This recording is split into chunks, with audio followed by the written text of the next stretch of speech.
amazing. It really was. I wish you could have been there. You would have been so proud.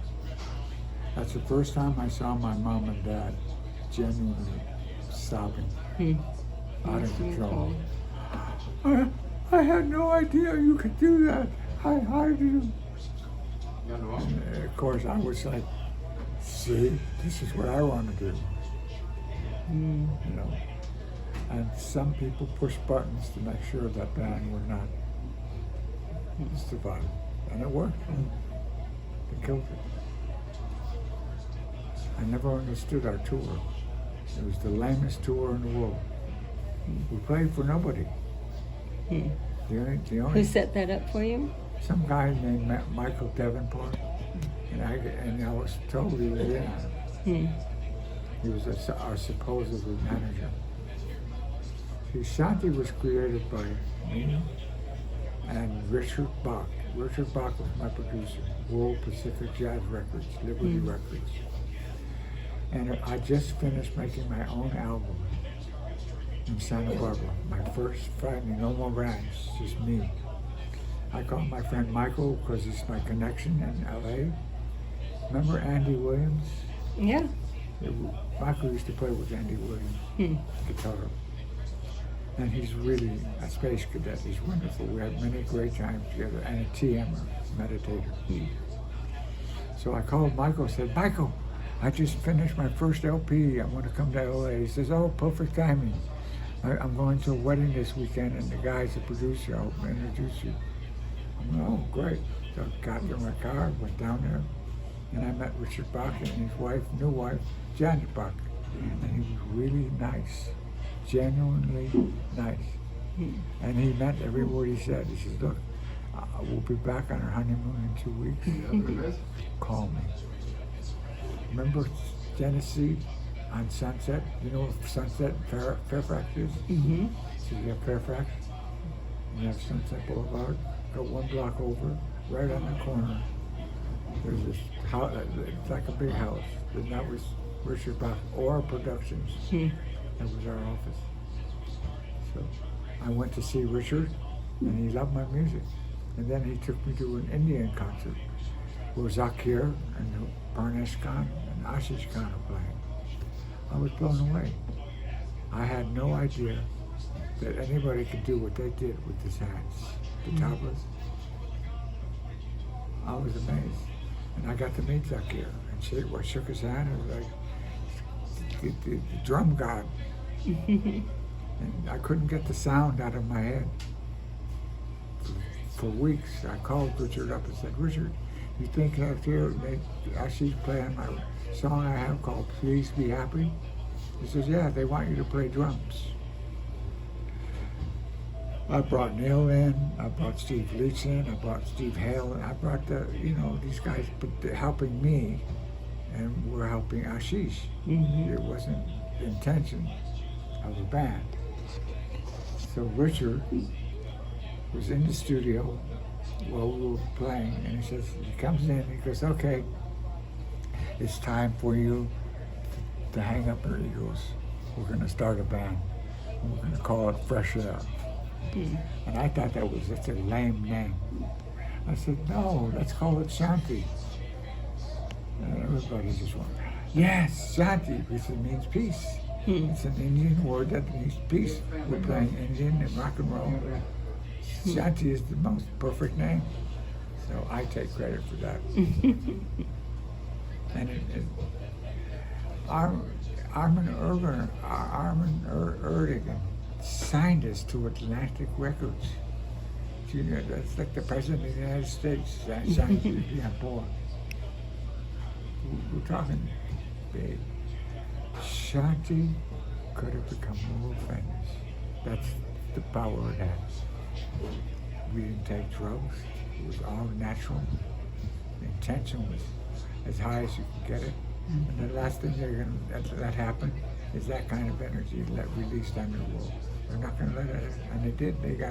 They killed the band. Who killed the band? Them and Ravi Shankar. The them? Well, Who's the them? Ravi Shankar, no, yeah, somebody went to Ravi Shankar. Yeah, Ravi Shankar, George Harrison. They discouraged, they said, John and George Harrison, don't support Shanti. Don't, you know. I heard that 20 years later. I didn't know when it happened. I heard, and when I heard it from Ashish, it nailed it that it's true.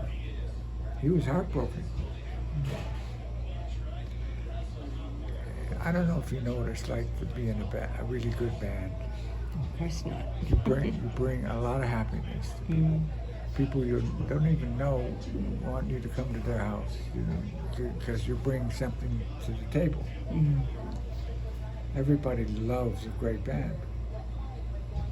And because of the ones that I had happened to be put in, but what I'm wondering my lesson is, what's my lesson? I'm in these most amazing bands and then they break up. Then I decide to put my own show together, and it came to me, a vision, cosmic beam experience, the beam. And I built it, and then I had my troubles.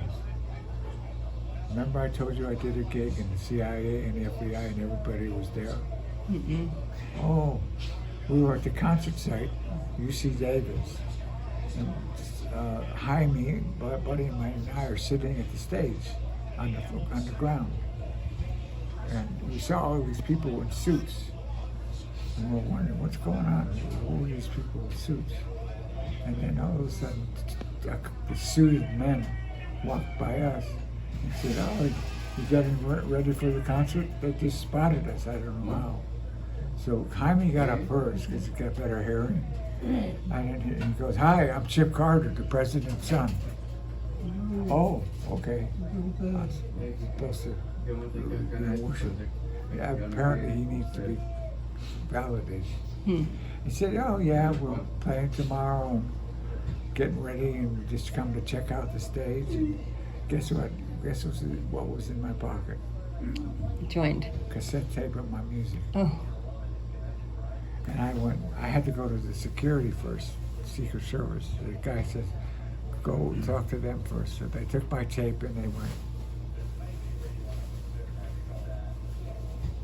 okay, you can give it to him. So I went up to Chip and I said, hey Chip, it just happens to be my music. He said, oh really, thank you. Put it in his suit pocket. 3 days later, it was the end of my career. The accident. You think there's a correlation there? Yeah, I had 20 years to think about it. How could I go from a high rolling, Shanti was amazing. Amazing. You could put us in a graveyard and we do a show. Everybody in the graveyard. You think that's why the band broke up? Because some information came from... You think that's why the band broke up? Because some information came from the president's... Somebody, yeah. We listen, I meet the government in 3 days. I'm in the hospital when my career came to an end. And don't you understand? America has been working, and Russia have been working with wartime, what do you call it? So they work with frequencies to destroy. The cosmic beam, believe it or not, and I know this because I heard the beam in a 500 speaker sound system. Do you know what that's like? Shoot the Venus. I mean, it's 500 speakers. I turned around and I went, that's the cosmic beam? You wouldn't believe what the cosmic beam is capable of doing. And you know why I know? A famous rock and roll star heard about it because we were in the Grateful Dead studio in San Rafael on Shanti when I played the beam. I'm mixing stories up. And the word got out.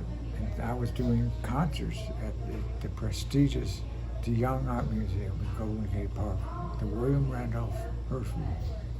I was set up there. Guess who's in the audience? The week after, I played at the Grateful Dead studio, and they were bedazzled. I couldn't believe what I was hearing. It's like, and it didn't hurt. When you have that many speakers, it doesn't hurt. It's just like you're in heaven. And then 4 months later, I get a phone call from a friend. Hey, Francesco, did you know Mickey Hart's got a beam? He went to 2 of my concerts at the Dianne Art Museum. 4 months later, he's got his own beam. And now I got to hear everybody tell me I got the idea from Mickey Hart. And that hurts. I just had it happen. You remember Chris Mancini, right? I was playing drums there, and it's a beautiful Mika, beautiful Russian girl. Francesco, would you teach me how to play the drums? And I said, sure, come on over. Gave her my address, came to the house, and guess what was in the beam, my bedroom? The beam. Remember how I had it set up? Guess what comes out of her mouth the minute she sees the beam? Oh, you got that from Mickey Hart. So that proved to me that I'm not delusional. Somebody I don't know, doesn't know me, saw the beam, and the first thing out of her mouth was, oh, you got that from, that's how original it is. Oh, you got that from Mickey Hart. I was being interviewed for the Thin Red Line, and the guy in the interview, oh, so you got your idea from Craig Huxley. Another thief. No talent, fame and money. Saw the beam, just took it without even asking, not including me, and never mentioning my name. So I have a right to have a little bit of perk. I've been taken advantage of so much. And all it's been is a dream of mine to share the love on a grand scale. And the cosmic being can do that. When I heard it through the Grateful Dead sound system, so I'm not going to leave this planet until I play it out. Okay. You know, I now know how to present it. I didn't know before, now I do. And I got over 13 major motion pictures in my credibility. Not just small fry pictures, multi-million-dollar pictures. So I now have credibility, which I didn't have before. I don't know, when's the last time you looked up my name on the internet? Long time. Check it out. Tell me what you think. Give me your opinion. Type in Francesco Lupica. See what comes up on Google, and Spotify, and what did I say? Google and Cosmic Beam Experience. When's the last time that you looked it up? When's the last time you looked it up? I was set up. The last time that you looked up your name on the internet? Someone was looking it up, and I looked while I was looking. Maybe 2 or 3 weeks ago. Okay. I can't really, see, I don't know how to really use this thing yet. And that's why I'm afraid that I'll lose my spot. Because I accidentally got on the internet. But it's only for watching videos. So I don't want to take away the one thing that rescues me.